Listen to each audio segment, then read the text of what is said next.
हरे कृष्णा। अब भगवद गीता के पहले अध्याय के श्लोक संख्या 16, 17 और 18।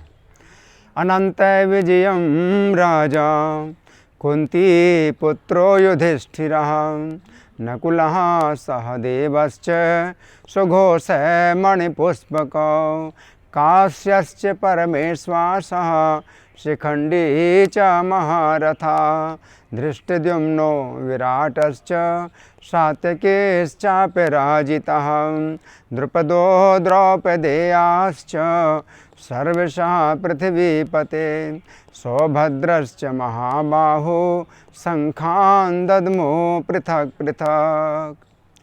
तो अब यहाँ पर 3 श्लोकों में संजय बता रहे हैं धृतराष्ट्र को कि पांडव सेना के 15 योद्धाओं ने शंख बजाए।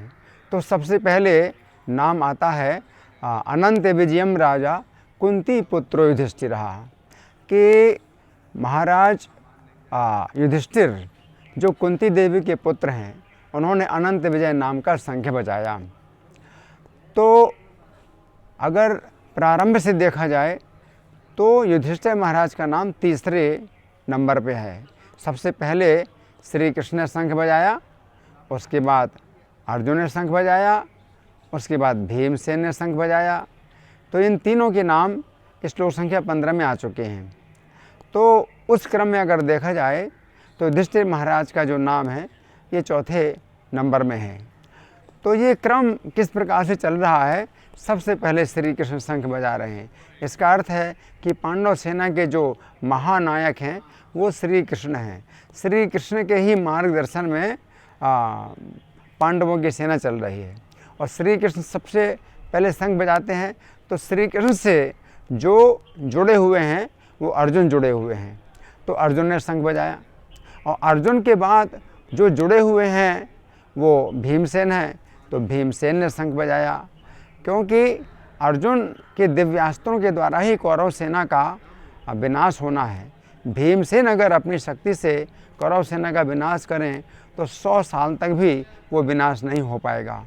तो श्री कृष्ण पर आश्रित हैं अर्जुन, तो श्री कृष्ण के बाद अर्जुन ने शंख बजाया। और अर्जुन पर आश्रित हैं भीमसेन, तो अर्जुन के बाद भीमसेन ने शंख बजाया। अब अर्जुन और भीमसेन पर आश्रित हैं युधिष्ठिर महाराज। युधिष्ठिर महाराज जो युद्ध कर रहे हैं वो अर्जुन और भीमसेन के बल पर युद्ध कर रहे हैं। तो अब तीसरे नंबर में युधिष्ठिर महाराज का नाम आता है कि युधिष्ठिर महाराज ने शंख बजाया और उनके शंख का नाम बताया गया है अनंत विजय। अनंत विजय का अर्थ ये भी है कि ऐसा व्यक्ति जिसने अनंत यानी श्री कृष्ण के ऊपर विजय प्राप्त कर ली है। तो युधिष्ठिर महाराज का जो स्वभाव है और जैसा समर्पण है उसके द्वारा उन्होंने श्री कृष्ण के ऊपर विजय प्राप्त कर ली है। तो युधिष्ठिर महाराज को भी अनंत विजय कहा जा सकता है और उनके शंख का भी नाम अनंत विजय है।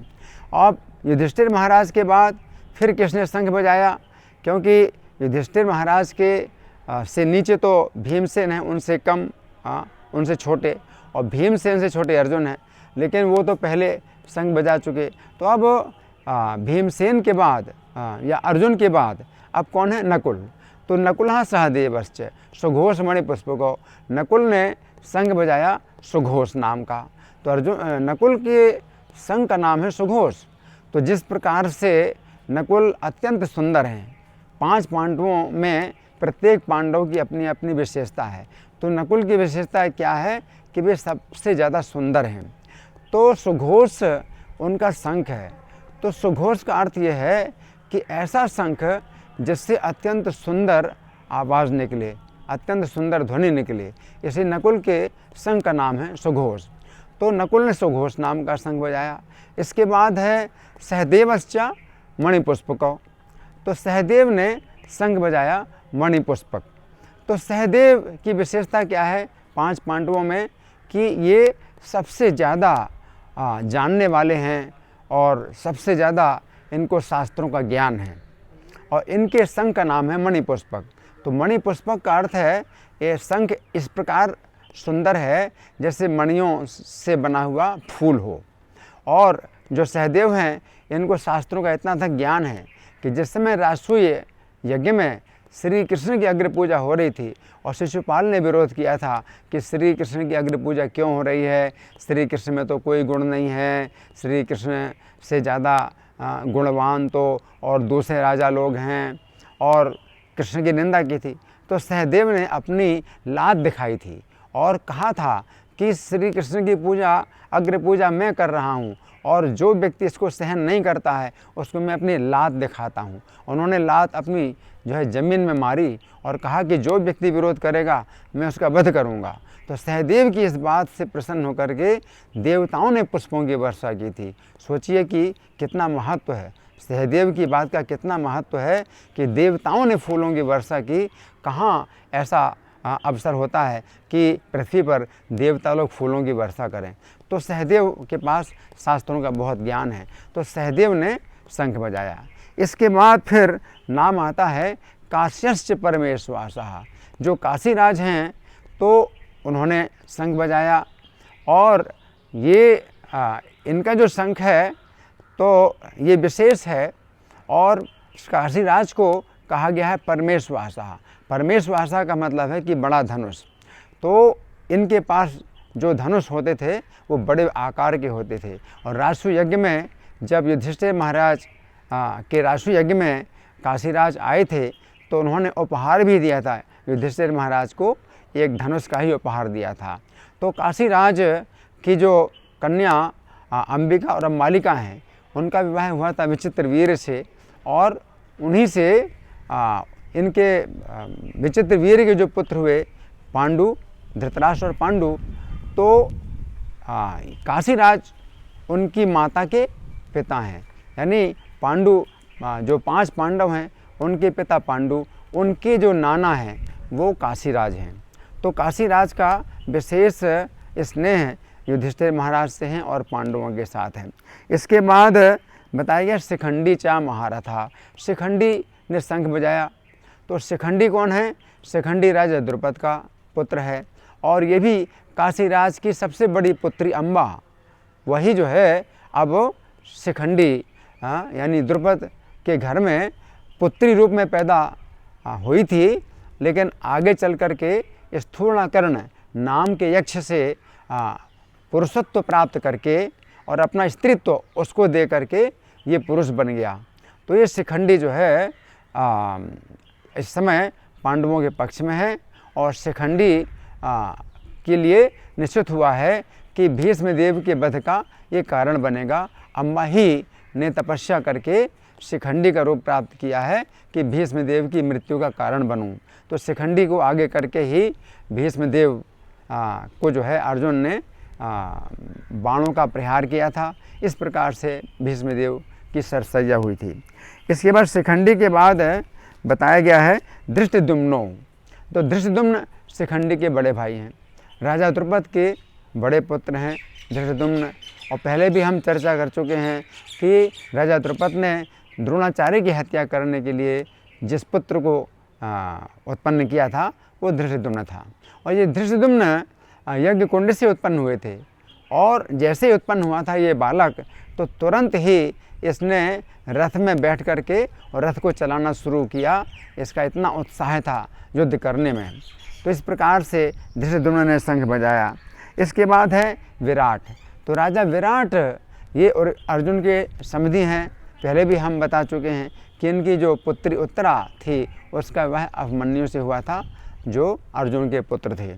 वास्तव में राजा विराट अर्जुन के साथ उत्तरा का विवाह करना चाहते थे, क्योंकि अर्जुन ने उत्तरा को एकांत में नृत्य की शिक्षा दी थी, नृत्य और संगीत की शिक्षा दी थी। तो राजा विराट सोच रहे थे कि अर्जुन एकांत में मेरी पुत्री को शिक्षा देते रहे तो अच्छा है कि अर्जुन के साथ विवाह किया जाए। लेकिन अर्जुन ने कहा कि मैंने 1 साल तक आपकी पुत्री को जो नृत्य और संगीत की शिक्षा दी है अपने पुत्री के भाव से दी है, तो मैं अब उसके साथ विवाह नहीं करूँगा बल्कि अपने पुत्र के साथ विवाह करूँगा। तो इस प्रकार से राजा विराट की पुत्री उत्तरा का विवाह हुआ अभिमन्यु के साथ में और अर्जुन के वो संबंधी बने। इसके बाद सात्यकी चा पराजिता, सात्यकी ने शंख बजाया।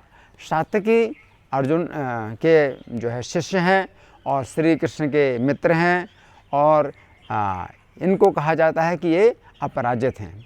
तो यदि ये युद्ध में उत्साह दिखाएं तो ये किसी से पराजित नहीं होते हैं। यहाँ तक कि द्रोणाचार्य को भी कई बार इन्होंने पराजित किया।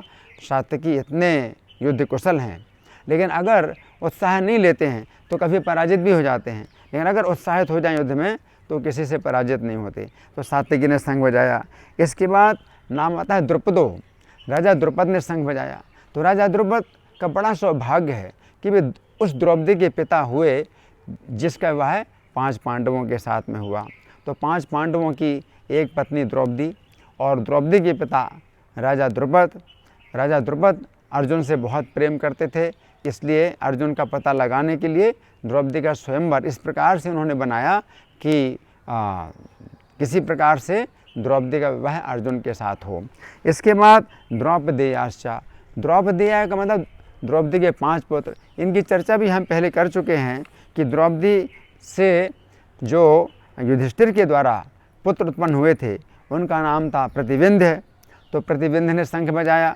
उसके बाद फिर उनसे छोटे जो भीमसेन के द्वारा द्रौपदी से उत्पन्न हुए थे सुतसोम थे, उन्होंने शंख बजाया। फिर उनसे छोटे अर्जुन के द्वारा द्रौपदी से जो उत्पन्न हुए थे श्रुतकीर्ति, उन्होंने शंख बजाया। फिर उनसे छोटे नकुल के द्वारा जो द्रौपदी से उत्पन्न हुए थे शतानीक, उन्होंने शंख बजाया। उसके बाद उनसे भी छोटे सहदेव के द्वारा द्रौपदी से जो पुत्र उत्पन्न हुए थे वो स्तुतकर्मा थे, तो इन्होंने शंख बजाया। तो द्रौपदी के 5 पुत्रों ने शंख बजाया। इसके बाद फिर सबसे अंत में किसका नाम आया है? सौभद्रश्च महाबाहु। सुभद्रा के पुत्र अभिमन्यु ने शंख बजाया। तो जो सुभद्रा देवी हैं वो कृष्ण की ही बहन हैं और जो अभिमन्यु हैं वो कृष्ण के सगे भांजे हैं। तो इन्होंने शंख बजाया। तो यहाँ पर बताया गया है कि 15 लोगों ने शंख बजाया इन 3 श्लोकों में, और पिछले श्लोक की जो 3 जो शंख बजाए गए तो कुल मिलाकर के 18। तो 18 महारथियों ने शंख बजाए हैं और ये श्लोक संख्या 18 भी यहाँ पर समाप्त होता है।